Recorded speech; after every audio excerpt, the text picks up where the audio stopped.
Coming up next on Arizona Horizon's Journalists Roundtable, the Grand Canyon reopens as the government shutdown continues. The Ninth Circuit Court of Appeals upholds an injunction on a portion of SB 1070, and we'll talk about the state's plans to implement a dual-track voting system. The Journalists Roundtable is next on Arizona Horizon. Arizona Horizon is made possible by contributions from the Friends of Eight, members of your Arizona PBS station. Thank you. Good evening and welcome to Arizona Horizon's Journalists Roundtable. I'm Ted Simons. Joining me tonight are Mary Jo Pitzel of the Arizona Republic, Mike Sunnix of the Phoenix Business Journal, and Jeremy Duda of the Arizona Capital Times. Well, the federal government shutdown continues, but moments ago, as we start our show here at 5:30 Pacific Standard Time, moments ago, it sounds like the Grand Canyon National Park will reopen. What happened? Late in the day, the governor's office announced, Governor Brewer's office announced that they've reached an agreement with the Department of Interior. There had been a conference call this afternoon, preceded by a lot of, I think, back and forth about, you know, who's talking to whom and who's holding things up. But this deal will keep the park open for 7 days using state funds and private funds. It will be a full opening of the park, so presumably trails down into the canyon are open, river trips will continue. It's not the partial opening that Brewer had been pushing for. Not the partial opening, and do we know if there will be any guarantee of federal reimbursement? Because that was a sticking point as well. They say they can't do that guarantee. It depends on Congress, but they are hopeful that Arizona's congressional delegation will work to secure refunding, which is an interesting point because many members, or at least the Republican members of Arizona's congressional delegation in the House, have been among the most vocal members of saying we need to keep the government shut down. We've got to keep our feet to the fire. We're spending too much, and mostly this is a way to try to get some concessions on Obamacare. But will they go along with reimbursing the state? That's just one more expense to the federal government. How much did Utah getting some kind of deal with the federal government impact what Arizona did? It's hard to say, but I can't imagine they really liked seeing the press of, you know, the governor of Utah talking about how all their national parks are suddenly opening, and here's Jan Brewer and the Department of the Interior still hashing out the details. And you know, she's been taking. You know, initially, she said that this was not a high priority. That there are other priorities. I mean, there's a lot of other federal funding the state gets that, you know, programs for the children, the elderly, and other stuff. Those were the big priorities. She said the Grand Canyon is not a major priority. It very quickly became a high priority. And she spent the last week and a half really, you know, badgering the Obama administration for this. They denied it. She fought back and asked them to do this. So, I talked to someone in the Utah governor's office, and they said, you know, hey, tell your people Utah's open for business. So to your point about how much does the Utah situation put pressure on Arizona, it's there's a bunch of national parks. They're just over the border. That can't be a good message for tourism in Arizona. But for 7 days, a good message for businesses up there at the Grand Canyon. Oh, yeah, that was kind of the cause du jour with the shutdown here. Other places, people were talking about NIH funding and sick children. This really became the top issue over a lot of those other programs. The business, the tourism sectors were really concerned about this as a high time for them. You saw McCain and Flake kind of get on board. And yeah, the Utah stuff really pushed her. And it's the governor's really pushed her jobs agenda, her economic recovery agenda. And, you know, it's kind of worked against it when she said it wasn't important. And you had you know, the town of Tucson and a lot of the local businesses up there that are very dependent on that tourism. They already said, you know, for the past week they'd put in something like $400,000, I think, to help keep this open. So it's obvious how important this really is. I mean, this is the Grand Canyon State. That is one of the, you know, main reasons people come here. It was the precedent of Simonton, too, what he did during the last shutdown. I think that really put a lot of pressure on her to kind of follow suit and do that, because here was a Republican conservative governor that kept it open during the Gingrich-Clinton shutdown, and so I think she felt some pressure to do the same. Now, where is the money going to be coming from to keep this park open? State funds. They've identified some money in the state parks budget that has not been appropriated, and then they talk about other funds, which presumably is money from business people in Tucson and other contributions. We really don't know what all those other sources are. And despite, or maybe even with these developments, these late-breaking developments today, there's a van full of state lawmakers that were planning a trip, and they're up to the canyon. They're still going to go tomorrow. Their main intent is to show support for the businesses up there. But Representative Bob Thorpe, who's one of the folks who's going to be going, his initial plan was to try to get into the park, walk up to the gate and very politely ask to come into the park to visit with his constituents. His argument is that Grand Canyon's within his district and he needs to talk to these people. Well, he won't have to get anybody's permission, although he might have to pay an entrance fee to walk in tomorrow to talk to those people. Interesting. Well, they may get their chance too. I mean, this is an agreement for, it looks like, 7 days, and who knows how long the shutdown is going to last. So as far as the money is concerned, we're not sure where it's going to come from. We got what happens if it sounds like things are moving back in D.C., but what happens if after 7 days? There'll be a lot of pressure to keep it open beyond that. How do you kind of go back on having it and reopening it and then closing it again?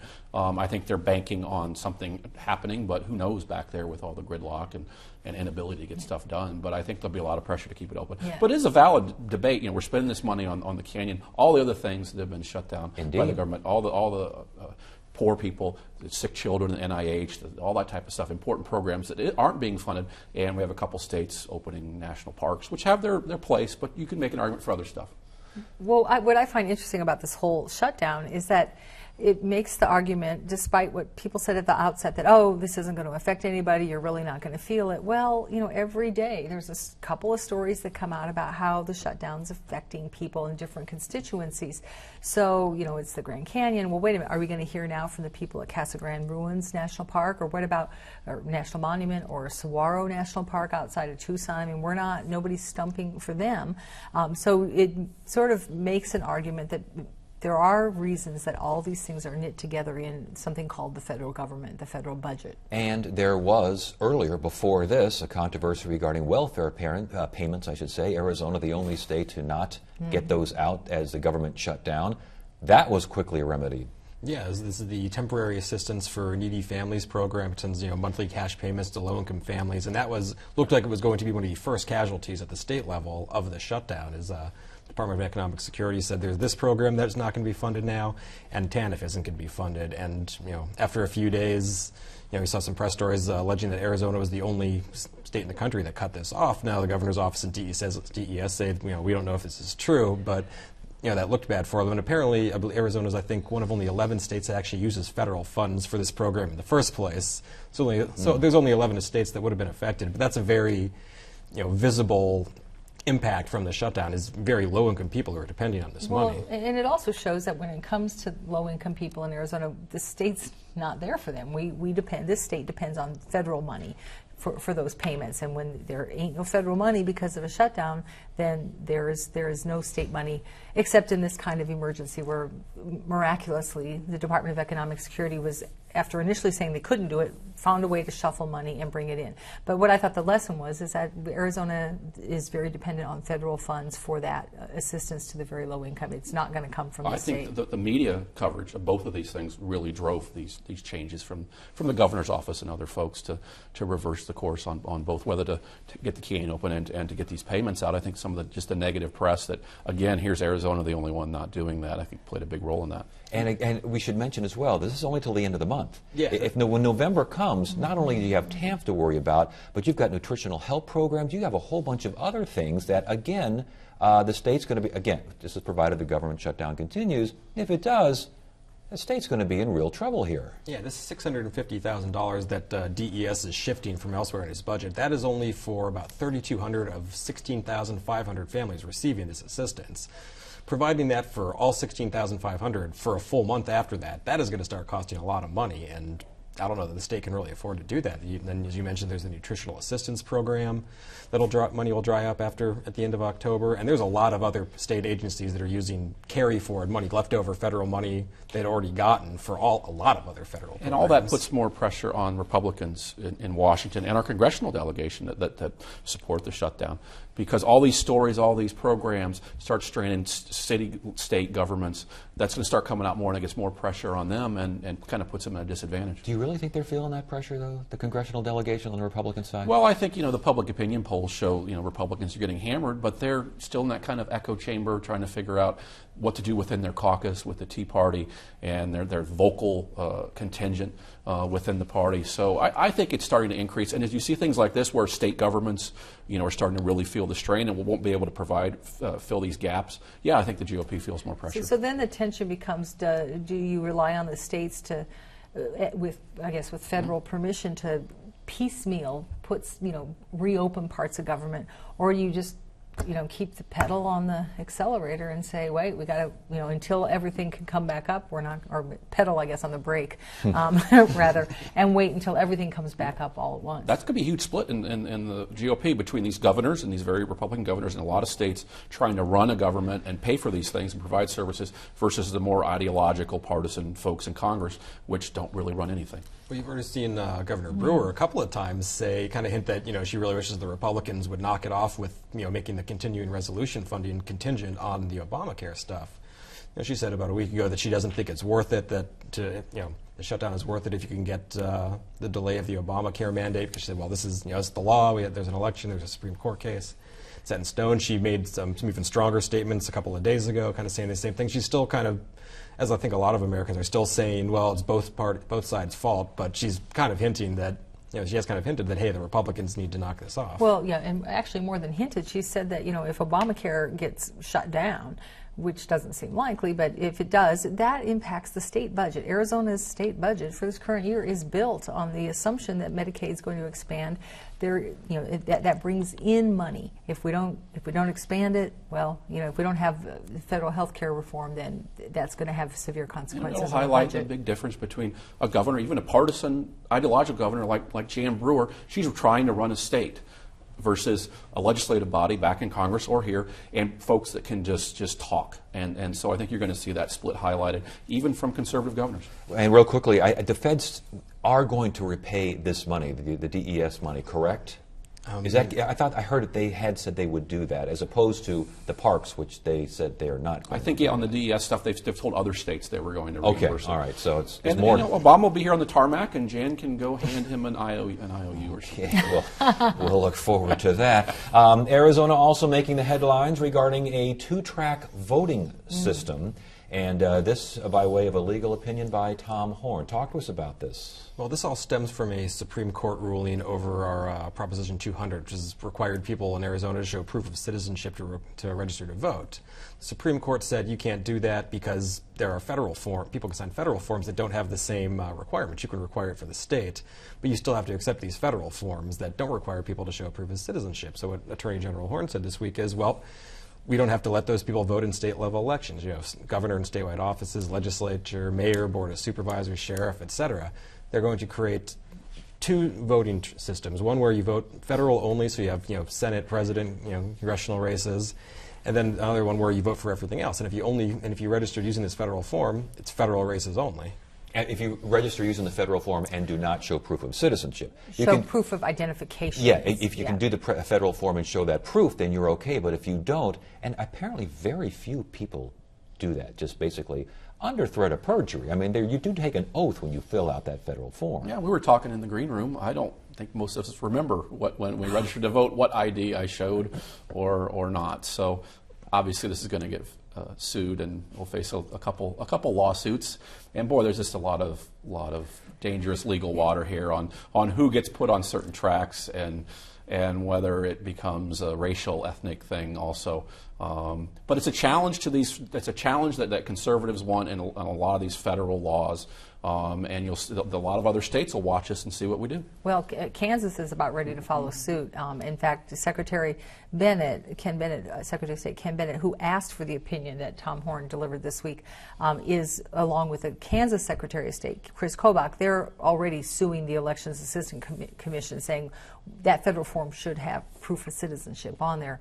Now, the commission's sort of non-existent at the moment, so the lawsuit's not going to go. Yeah, talk about a dual-track voting system. There's a dual-track attack on this particular situation. Well, it's just yet another Arizona legal battle with the feds on state powers and what's federal powers, and this has fit into all those immigration cases also. We had Tom Horn on last night debating this particular issue, and he basically, this is the only way that you can satisfy the federal requirements, which need to be satisfied, and a voter mandate. I mean, Arizona voters demanded that state registration include that proof of ID, proof of citizenship. That's true. That really is the only way to. I mean, if you're insistent on pushing forward with what the voters approved, but you can't reject these federal forms, that almost comes some kind of a logical outgrowth. And you saw a lot of conservatives really pushing this theory as soon as that Supreme Court ruling came out.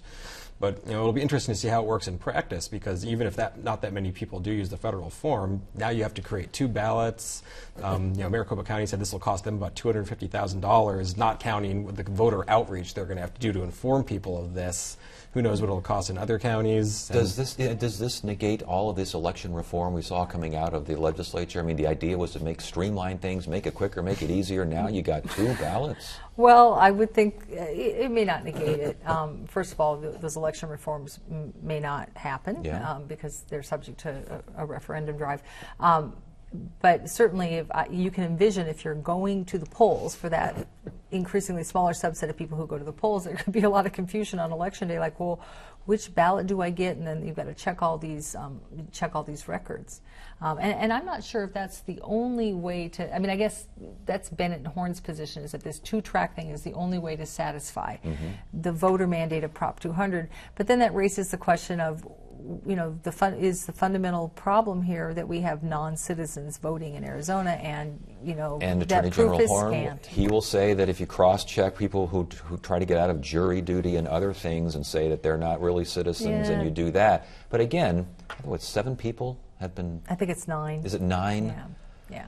Have been prosecuted for this? I mean, is this really worth upending and messing around with the entire voting system? A, and B, again, Arizona in the headlines. Yeah. 2 separate voting systems. Yeah. What do we do with early ballots? Do only the certain folks get early ballots going forward? I mean, there's lots of pitfalls, and yeah, a lot of people on the right that believe that there's more voter fraud that's out there. The numbers have not shown that. All right. Let's talk about the Ninth Circuit Court of Appeals here. SB 1070, the injunctions on SB 1070, you forget what's still hanging in the balance out there, but apparently the harboring and transporting of those who are undocumented, that was enjoined, and there was a fight to knock that out, but the injunction continues, correct? Yeah, and there's another chip away at 1070. There's really not too much of it left. The Supreme Court last year already gutted some of the key provisions. Now they all pulled the injunction against the provision that adds criminal penalties for harboring or transporting illegal immigrants, which a lot of opponents said, well, this could be used for, a family member comes to your house, are you, to visit, are you harboring? If you drive someone to the doctor's office or drive them to church, are you transporting? And, I know the Maricopa County Attorney's Office said, well, we would never prosecute that, but you can't guarantee, in perpetuity who would and who wouldn't do what. Indeed, if they would never prosecute that, then what are we doing here? Well, it's the same court, the same judge that wrote the same opinion that struck down some of the other parts of it. So he's a pretty liberal judge, so it's not much of a surprise. I don't know. We'll see if the Supreme Court takes this up. It doesn't look like it to me from their previous decisions on this. And it kind of just another bite away at the state trying to enforce immigration laws. The one thing, the employer sanctions law that stood, that there was a provision in there that gave the states some rights to enforce things. That's what the state needs in these other things, and it's not there in a lot of these federal laws. Well, what's kind of interesting is a recent policy change by the Brewer administration seems to have kind of, at least in one sense, come back to bite them here. Is they got recently changed the policy on driver's licenses for people to receive deferred action, and there's a whole separate court case going on that. And they say, well, even though they're temporarily allowed to stay here, they're not legally in the country, so we're not going to give them driver's licenses. One of the judges in the ruling, I believe, wrote, well, this would definitely conflict with federal law then, because you are prosecuting people for transporting or harboring someone who you say is illegally in the country, but who the federal government has said has permission to stay here and work here. Interesting. Is that the part where they said it was incomprehensible or something along those lines, or didn't make sense? I know they called it vague. They definitely called it vague. Yeah. Okay. So there you go. The SB 1070 is like we were talking like that knight in the Monty Python film. The limbs just keep getting cut off, but it's not dead yet. It's not dead yet. There's a leg and a torso still there. The torso wants to fight another day. Now, Begay, Hale, state government. Give us a grand view of this, and what exactly is who is representing the Navajo Nation right now, and is it true that Gilbert now has 2 folks at the legislature? Well, technically, the Navajo Nation is being represented by 2 state representatives and a new state senator named Carlisle Begay. However, when Mr. Begay was appointed to the post this summer, replacing Senator Jack Jackson Jr., who'd resigned to go to Washington, D.C. for a post in the Obama administration, there was ample evidence that Begay had been a longtime resident of Gilbert, which is very far from the Navajo Reservation and down here in the Valley, and also happens to be, conspiracists say, the hometown of Senate President Andy Biggs. So some people smell a conspiracy that President Biggs was trying to find a Democratic ringer who could sort of, if nothing else, sort of spy on the Democratic caucus, and at the very least provide some support if there were to be a split vote on leadership for the state Senate next year.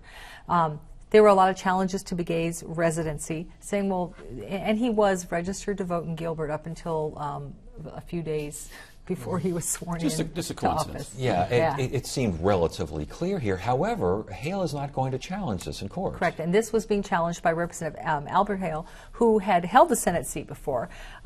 He said, "Look, this guy's a fraud." You know, so they went through the channels. Apache County said, "No, we're not going to review this again." The Attorney General's office took a pass on prosecuting this, which left it to Hale to challenge. And according to his attorney, he doesn't have the money or the time to do this, to get involved with this, and perhaps we'll just wait and challenge Mr. Begay in a Democratic primary next August. It sounds like he's already planning on doing that. Yeah. Kind of. Okay. And sometimes that's the better path to go on some of these things. Let the voters decide, vote them out. A lot of this, all this Obamacare stuff, if they want to get rid of Obamacare, get the votes and do it, and get rid of it. So yeah, so there is a merit to that, to just go in there and let the voters make the decision. Well, Begay might have reason to worry if Hale does challenge him. I mean, he was for 8 years was a senator up there. He's the former Navajo Nation president. He's well known up there. A lot of Democrats, a lot of liberals are very wary of Senator Begay, and they wonder if he was really representing Democratic interests. So, I mean, it might be a tough fight for Begay. What's sort of left undone on this is that the challenge would have hinged around at what point does your residency come into play. And Hale argued that, look, you need to be a resident of the district that you represent at the time that you're elected. Okay, Begay wasn't elected, but he was appointed, so it's the same thing. And Begay's attorneys argue that no, he was appointed, he wasn't elected. There's a difference there. That's not been resolved.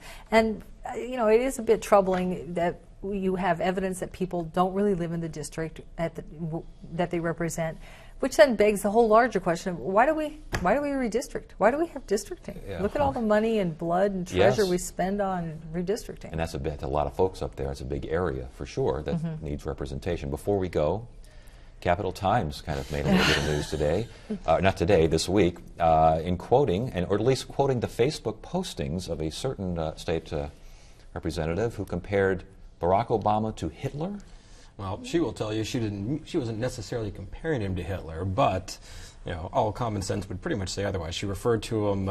She was complaining about national parks employees keeping people out of national parks during the shutdown. She referred to Obama as Der Führer, which is commonly associated, really only associated, as the title that Hitler had when he was the leader of the Third Reich. Now, one of my colleagues spoke to her, and she repeatedly made various comparisons to Nazi Germany and fascist Italy and Cambodia under Pol Pot, but kept going back to the Nazi Germany references.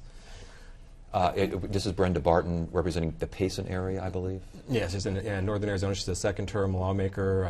Okay, is this unusual for Representative Barton? She's very outspoken. She's not known for biting her tongue, really, but this is a very this is a pretty outlandish statement. Do we understand why people want to, lawmakers, we understand why certain other folks, be they agitators, commentators, columnists, talking heads, talking mouths, whatever they are on radio, we understand that kind of, but when elected representatives compare the President of the United States to Hitler, do we understand why? Oh, it's a little different, move, because you've had folks on the left compare Arpaio and Jan and George Bush and Rumsfeld to Hitler, but when it's a lawmaker, it kind of is a different field of play. And, she did on Facebook, and we see these Republican lawmakers get in trouble on social media a couple times now. And it's another Arizona in the headlines. Arizona lawmaker compares president to Hitler. And very quickly, when someone mentions Der Führer, we don't think of German nomenclature here. We think of Adolf Hitler. I don't think of Bismarck or the Kaiser. Yeah, I think of No, that was the very specific title that people used for him. And she mentioned in her response, she said, well, this is just a German word for leader. If I'd called him the leader, we wouldn't be having this conversation. Well, Republican lawmakers probably shouldn't be speaking German too much. Well, that's an interesting point that we'll stop on right there. Thank you all for joining us. Monday on Arizona Horizon, the U.S. Supreme Court session is officially underway. ASU Law Professor Paul Bender will look at some of the bigger cases that the High Court is expected to take on Monday on Arizona Horizon. Tuesday, journalist turned author Jana Boomersbach will talk about her new children's book. Wednesday, we'll discuss new proposed standards for after-school programs. Thursday, how will the government shutdown impact your tax filings? And Friday, it's another edition of the Journalists Roundtable. That is it for now. I'm Ted Simons. Thank you so much for joining us. You have a great weekend.